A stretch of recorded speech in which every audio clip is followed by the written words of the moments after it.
Tem um grande anúncio a fazer. Speech One, o nosso principal produto aqui na Speech, vai abrir uma janela de oportunidade. Antes de mais nada, tem um link na descrição para você entrar na lista de espera. Mas brevemente, o Speech One é o produto que reúne a expertise de todos os analistas da Speech para montar uma carteira extremamente diversificada, com todo o suporte que você precisa para implementar fóruns privados para tirar dúvidas, cursos completos sobre cada uma das classes de ativos, comunidades exclusivas em que apenas os participantes do Speech One participam. Então não perde tempo, clica no link da descrição que a gente se encontra já já. Real Estate Investment Trust, os REITs, os primos gringos dos fundos imobiliários que a gente tem aqui no Brasil. Hoje você vai aprender um pouquinho sobre o que é um REIT e se essa classe tem um grande potencial para ajudar a sua carteira internacional a colher excelentes lucros nos próximos anos. Pode rodar a vinheta.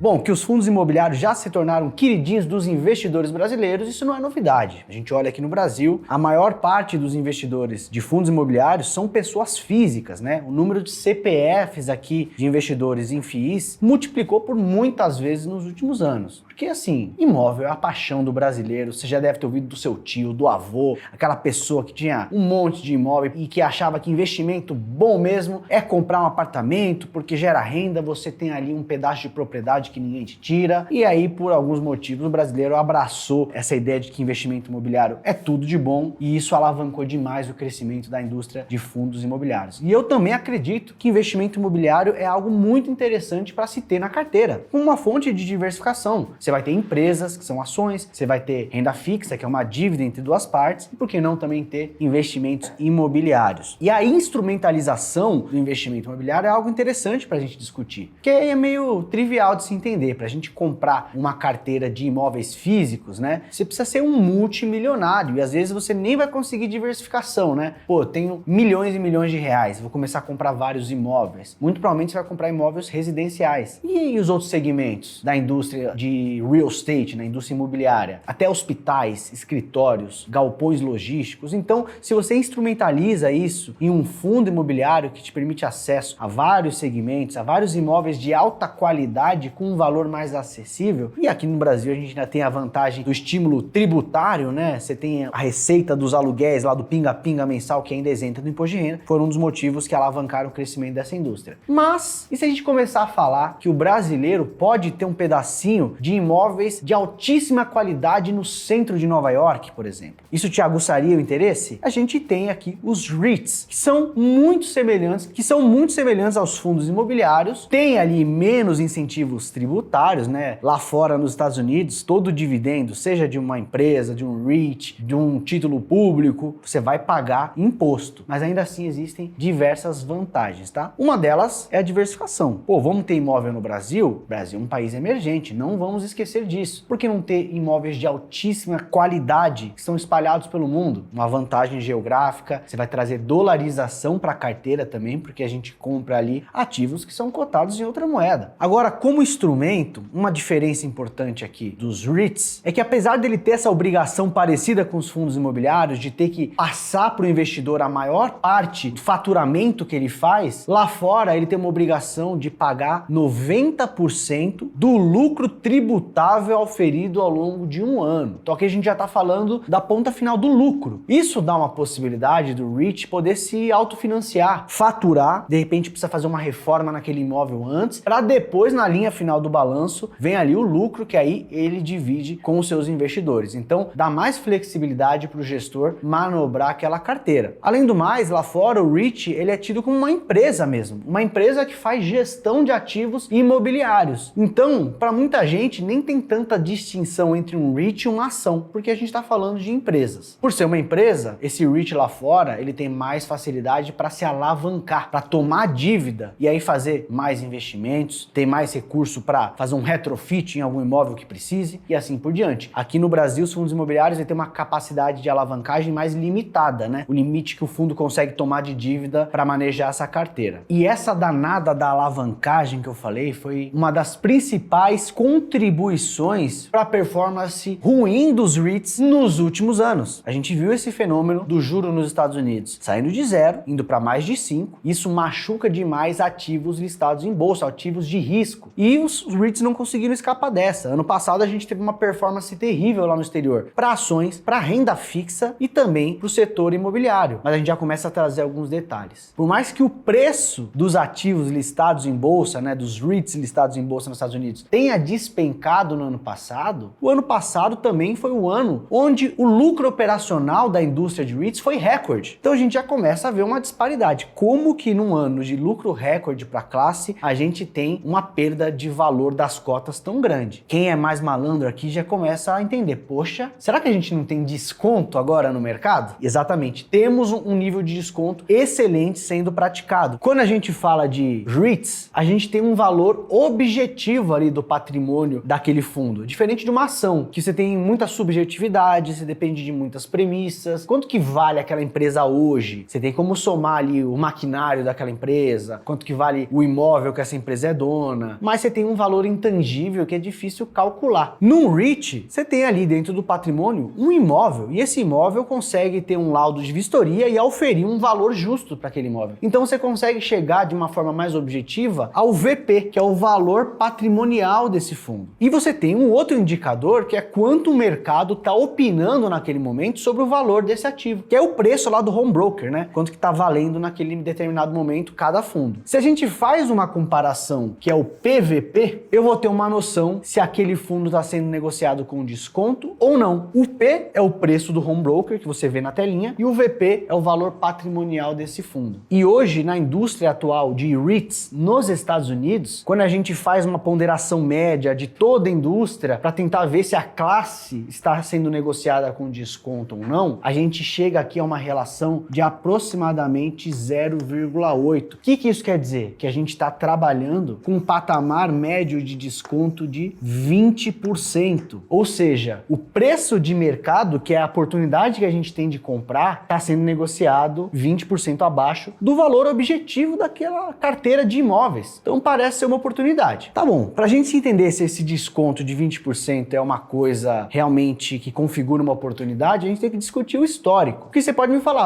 pode ser que o mercado norte-americano de REITs, ele sempre foi negociado com desconto, então isso aqui não seria nada fora do normal. Mas na verdade não. Se a gente olha historicamente o mercado norte-americano de REITs, ele opera na verdade com um ágio de 1,8%. Ágio é quando está um pouco mais caro, deságio é quando está com desconto. Então, em média, historicamente, quando a gente faz essa continha do PVP da indústria de REITs, a gente vê que a maior indústria de REITs do mundo, que é a norte-americana, é negociada um pouquinho mais cara do que vale o portfólio de imóveis dos fundos. E a gente está tendo uma oportunidade agora de comprar com desconto. Qualquer desconto já seria uma vantagem em relação à média. Tô falando que, em média, os fundos são mais caros. E agora a gente vai comprar com 20% de desconto. Também, historicamente, obviamente, pessoal, tem que deixar aqui um registro de que retorno passado não traz qualquer garantia de retorno futuro. Mas a história traz vários elementos para a gente tentar imaginar o que pode acontecer, o que pode se repetir lá na frente. E quando a gente parte de um patamar de descontos elevados, como a gente está tendo agora, o retorno prospectivo à frente, em média, foi muito bom. Até melhor do que o retorno das ações. Claro, pessoal, a gente está falando de médias, né? A parte de microcaps, né? Os REITs mais modestos, aqueles pequenininhos, eles caíram no ano passado muito mais. Então eles estão com nível de desconto já na casa ali de quase 60%. Os REITs maiores, os mais conhecidos, eles já estão com desconto menor, em média de 10%. Mas veja, até mesmo os maiores estão com desconto muito acima da média histórica da indústria. Outro fator histórico para a gente discutir aqui. Poxa, eu falei para vocês que o principal motivo dos REITs terem apanhado nesses últimos anos foi a elevação dos juros norte-americanos. E a gente está muito próximo do final desse movimento, né? Eu não sei exatamente quando este vídeo vai ser publicado, mas o mercado começou a colocar uma probabilidade do juro talvez subir mais uma vez ali no dia 1º de novembro, mas se subir ou não, o fato é que talvez possa ser a última alta. Pode ser até que nem suba, dependendo dos dados econômicos que foram divulgados até lá, pode ser que o Fed decida continuar com um patamar inalterado. Tudo bem, depois o juro vai permanecer mais longo por mais tempo, vão ter ali vários meses de juro alto até que o Fed se sinta ali no direito, né, ou com o conforto necessário para começar a cortar. O que a história diz sobre o comportamento dos REITs antes, durante e depois do ciclo de alta? E aí tem um estudo muito legal que a gente adaptou ali ali do Morgan Stanley, eu posso até mostrar eventualmente aqui o resultado do gráfico para vocês darem uma olhadinha, e a gente vê o que acontece com a classe de ações e de REITs de acordo com momentos de aumento significativo do juro de 10 anos nos Estados Unidos, que é um benchmark, né? É uma régua de comparação da expectativa futura dos juros. Durante o aumento significativo desses juros de 10 anos, as ações tendem a performar melhor. E é o momento que a gente está vivendo agora. Os juros estão subindo de maneira significativa e as ações performaram melhor do que os REITs. Tudo bem, ano passado as ações também despencaram, mas despencaram menos que os REITs. Neste ano de 2023, as ações estão se valorizando mais do que os REITs e os juros ainda estão subindo. Mas e quando estabiliza, né? Aí, pessoal, depois que acontece essa estabilização, a gente vê que 3 meses depois dessa estabilização, em média, os REITs performam muito melhor que as ações. 6 meses depois, a mesma coisa. 12 meses depois, a mesma coisa. Então, se a história minimamente se assemelhar com o que pode acontecer no futuro, novamente a gente coloca mais um elemento de oportunidade aqui. Mais uma pitadinha de história aqui, porque muito está se discutindo aqui a possibilidade de recessão nos Estados Unidos, né? Os juros subiram muito como forma de conter esse avanço inflacionário e pode ser que a gente enfrente um quadro de recessão ali nos próximos 12 meses. Cada vez mais o mercado precifica essa possibilidade. Tudo bem, a gente ainda pode discutir,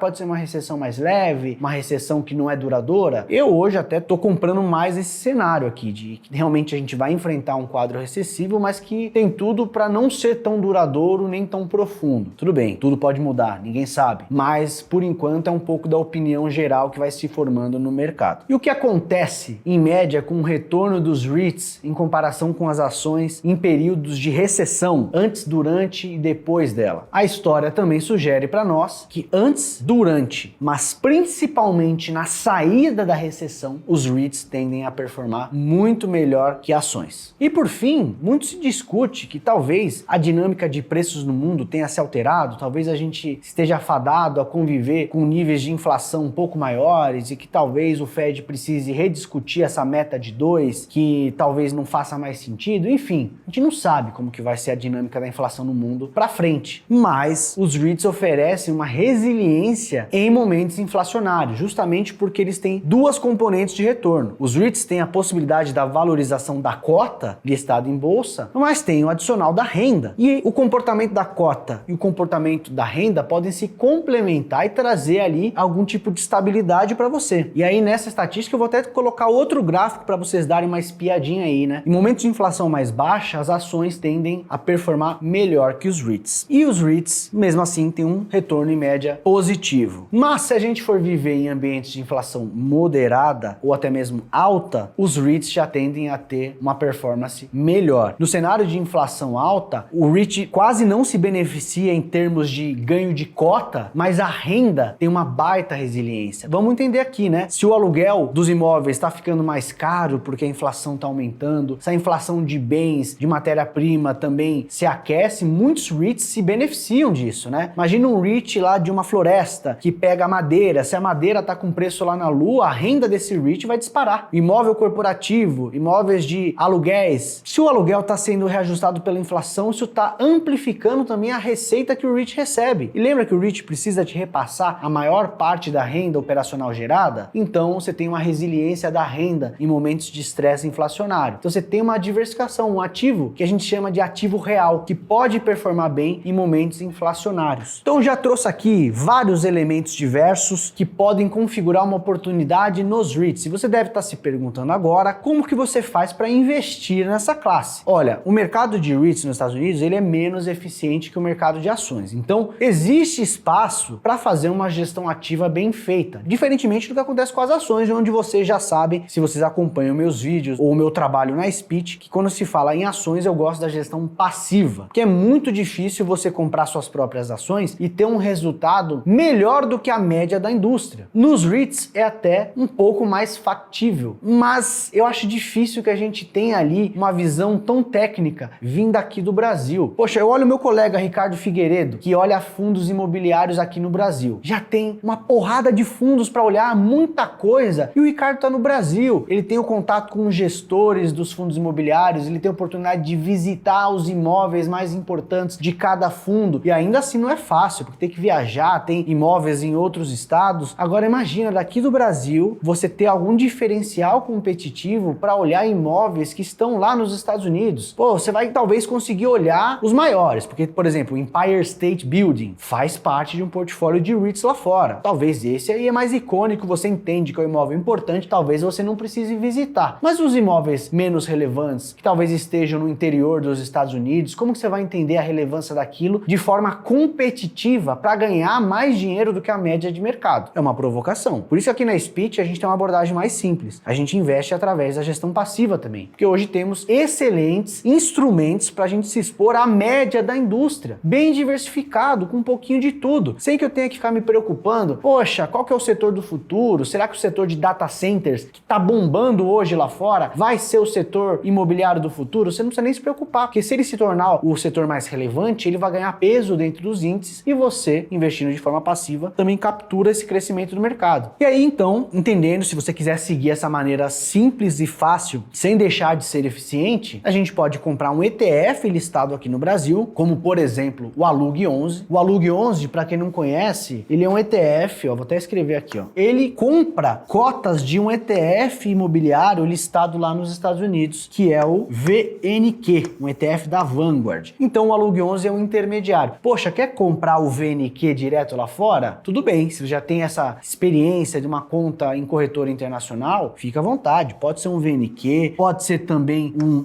USRT. Tá caindo aqui a minha letra, né, conforme chega ali na beirada da luzinha, mas deu para entender. É uma maneira simples e fácil. Agora, um detalhe, se você compra o Alug 11, ele por ser um ETF listado no Brasil, ele não vai te pagar os dividendos. Ele vai reinvestir esses dividendos para você. Então, se você está tocando a sua carteira internacional do ponto de vista de alocação, focado em crescer o bolo, e mesmo que se você recebesse os dividendos, você estaria interessado em reinvestir, aí beleza, o Alug 11 é excelente, prático e fácil. Mas não, Arraes, eu queria receber aquele pinga-pinga, porque às vezes eu não quero reinvestir no próprio ativo, às vezes eu quero ter um fluxo de caixa dolarizado para manejar outras partes da minha carteira, ou talvez eu já esteja num patamar de carteira que eu viva dessa renda, então eu quero ter esse fluxo de caixa livre para eu tomar a decisão. Tudo bem, aí temos duas alternativas. Ou você vai comprar os ETFs direto lá no exterior mesmo, porque o VNQ e o SRT, eles distribuem os rendimentos e você recebe ali os proventos, mesmo sendo um ETF, você recebe. Ou, se você quer comprar daqui do Brasil, você vai precisar recorrer aos BDRs de ETF, que são intermediários de ativos internacionais. Então, por exemplo, o SRT que eu mencionei aqui para vocês, tem um BDR aqui no mercado brasileiro, que é o BGRT39. É uma maneira intermediária. E aí, toda vez que o SRT pagar um dividendo lá no exterior, se você for dono de cotas do BGRT39, você recebe também. Então, dessa maneira, já cria ali algumas exclusões. Quer receber dividendo? O Alug 11 não vai servir. Não liga tanto para dividendo agora? O Alug 11, excelente. Então, eu trouxe aqui de quebra várias recomendações para você. E a gente pode fazer outros vídeos discutindo melhor distribuição setorial de cada um desses nomezinhos aqui. Um outro tema interessante que talvez você esteja se perguntando é: e REITs